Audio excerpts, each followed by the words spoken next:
나는 왜 이 일을 하는가? 자신이 잘하는 일을 즉 소명으로 삼아야 한다. 공부가 업인 사람이 있다. 박성기 박사가 그런 사람이다. 그는 지난 5월 미국 하버드 대학교에서 수학 박사 학위를 받았으며 프린스턴 대학교로 옮겨 박사 후 과정을 시작한다고 했다. 남들 눈에는 힘들고 지겨워 보이는 수학 공부를 계속하는 셈이다. 그래서일까? 그는 주변에서 또 공부하는 거야? 라는 질문을 많이 받는다고 했다. 그는 이날 그 질문에 대한 자기만의 답을 내놓았다. 우선 그는 돈을 많이 줘서 하는 건 아니라고 확실히 말할 수 있다고 했다. 박사 후 과정 급여는 근근히 먹고 살 수 있을 만큼의 돈이라고 했다. 그렇다면 그냥 공부가 재미있어서 하는 것일까? 박 박사는 그것도 아니라고 했다. 그는 세상에는 인공지능, 물리, 경제, 화학 등 의미 있고 재미있는 것들이 너무나 많다고 했다. 돈도 재미도 아니라면 그는 무엇 때문에 공부를 평생의 업으로 삼은 것일까? 그의 답은 이랬다. 단지 수학이 제가 경험해본 것 중에서 가장 저에게 자연스럽고 제가 세상에 뭐라도 기여한다면 수학이 가장 좋은 창구가 되지 않을까 하고 생각합니다.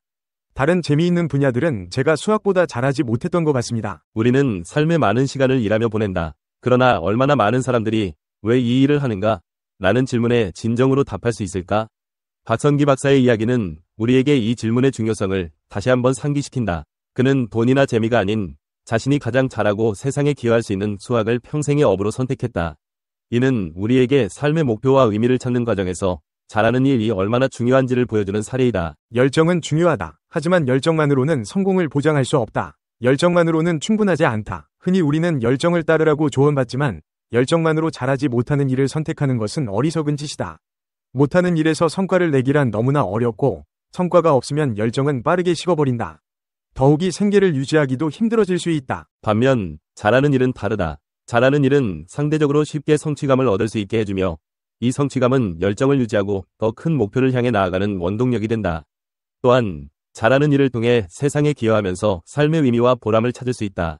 따라서 단순히 열정을 따르는 것을 넘어 자신이 잘하는 일을 찾아 발전시키는 것이 중요하다. 자신이 잘하는 일을 찾는 과정은 깊이 있는 자기 성찰과 끊임없는 탐색을 요구한다.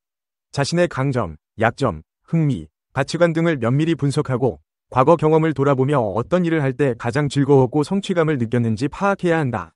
또한 다양한 분야의 활동에 참여하고 새로운 것을 배우면서 숨겨진 잠재력을 발견할 수도 있다. 이 과정에서 경험이 풍부한 멘토에게 조언을 구하거나 적성 검사를 통해 객관적인 정보를 얻는 것도 효과적인 방법이다. 자신이 진정으로 잘하는 일을 찾았다면 그것을 단순한 직업이 아닌 소명으로 삼아야 한다. 소명의식은 삶의 의미와 목표를 부여하고 일상을 넘어 더 큰 가치를 추구하게 만드는 원동력이 된다. 잘하는 일을 소명으로 삼을 때 우리는 더욱 높은 성과를 달성하고 일에서 오는 즐거움과 만족감을 누릴 수 있다. 또한 끊임없이 배우고 성장하며 자신의 잠재력을 최대한 발휘할 수 있을 뿐만 아니라 자신의 재능을 통해 세상에 긍정적인 영향을 미치고 삶의 의미와 보람을 찾을 수 있다. 잘하는 일을 소명으로 삼는 삶은 끊임없는 노력과 헌신을 필요로 한다. 해당 분야에서 전문성을 키우기 위한 지속적인 학습과 장기적인 목표 설정, 그리고 이를 달성하기 위한 단계별 계획 수립은 필수적이다. 또한 어려움에 굴하지 않고 긍정적인 마음으로 도전하며 실패를 통해 배우고 성장하는 자세도 중요하다.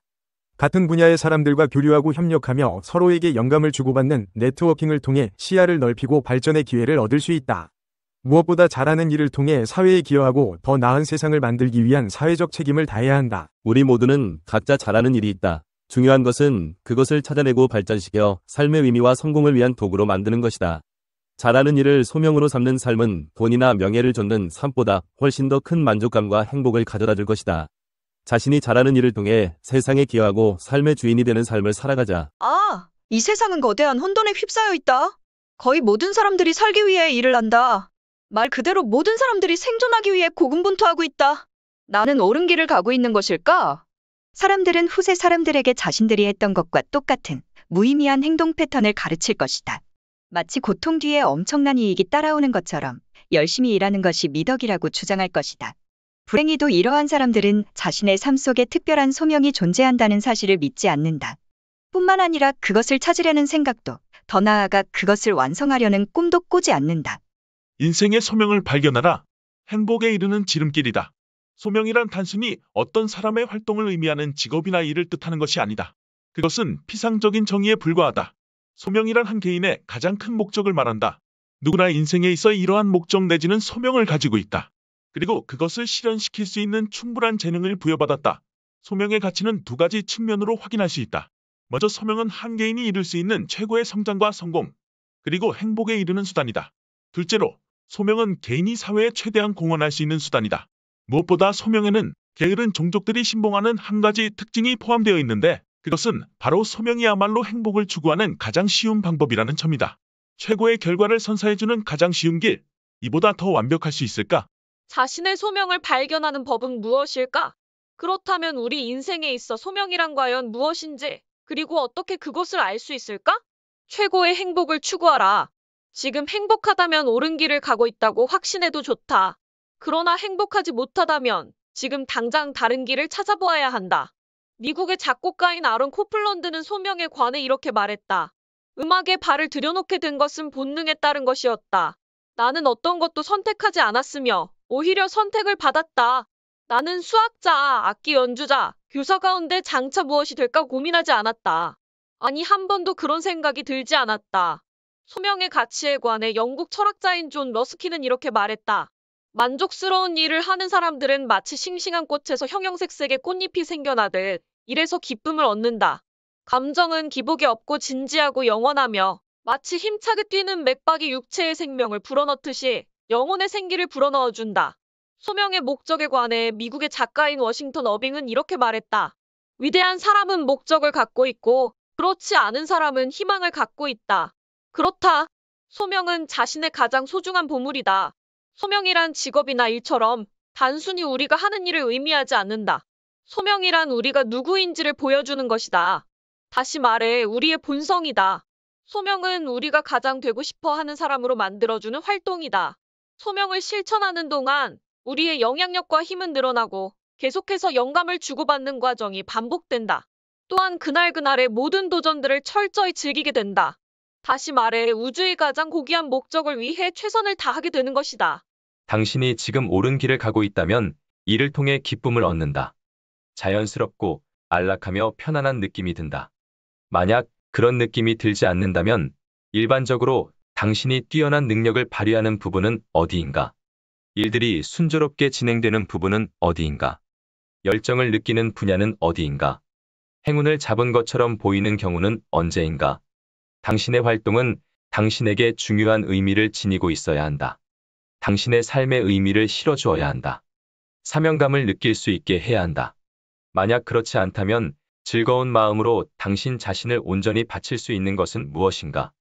누군가 나를 필요로 하며 내가 귀중한 존재라고 느끼는 때는 언제인가? 일단 미약하나마 발전이 이루어졌다고 느낀다면 불멸의 지혜를 거울 삼아 다음 단계로 나아가 보자. 연기가 나는 곳에 기름을 부어라. 그러나 자신의 소명을 발견하고 그에 따른 삶을 사는 것이 쉬운 것처럼 언제 잘못된 길에 들어섰는지 그 시점을 결정하는 것 역시 쉬운 일이다. 다음은 소명과 무관한 활동의 예의다.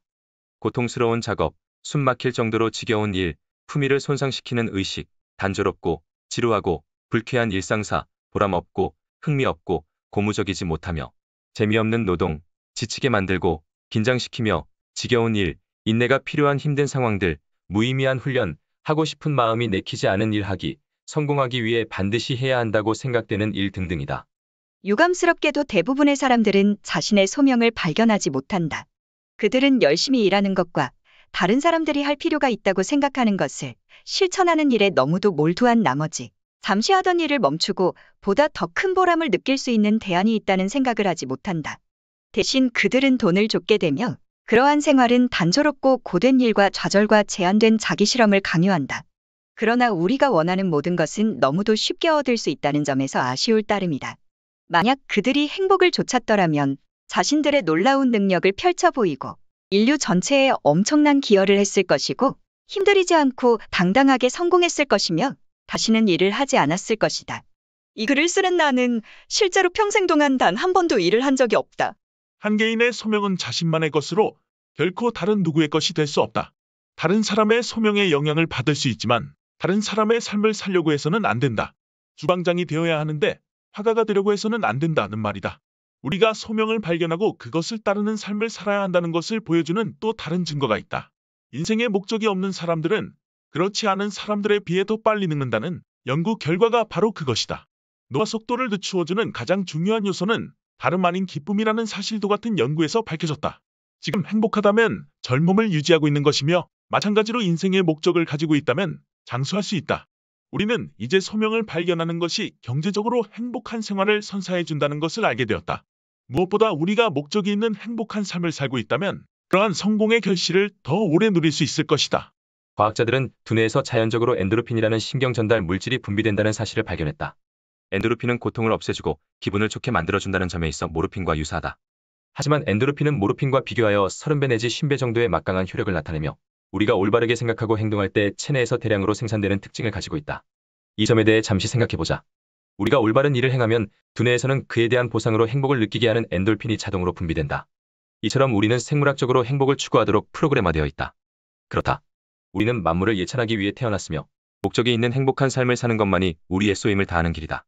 그 결과 우리는 젊음을 더 오래 유지할 수 있으며 더 오래 살고 더 많은 물질을 누리며 이 세계를 보다 살기 좋은 곳으로 만들 수 있다. 지금 현재의 일에 만족하지 못하는 사람이 있다면 그는 자신의 소임을 다하지 못하고 있는 것이다. 만물을 예찬할 수 있는 비결은 자신의 일에 집중하고 매혹적이며 만족스러운 독특한 무언가를 발견하는 데에 있다. 그렇게 될 때 우리는 성공을 향한 옳은 길을 가게 될 것이다.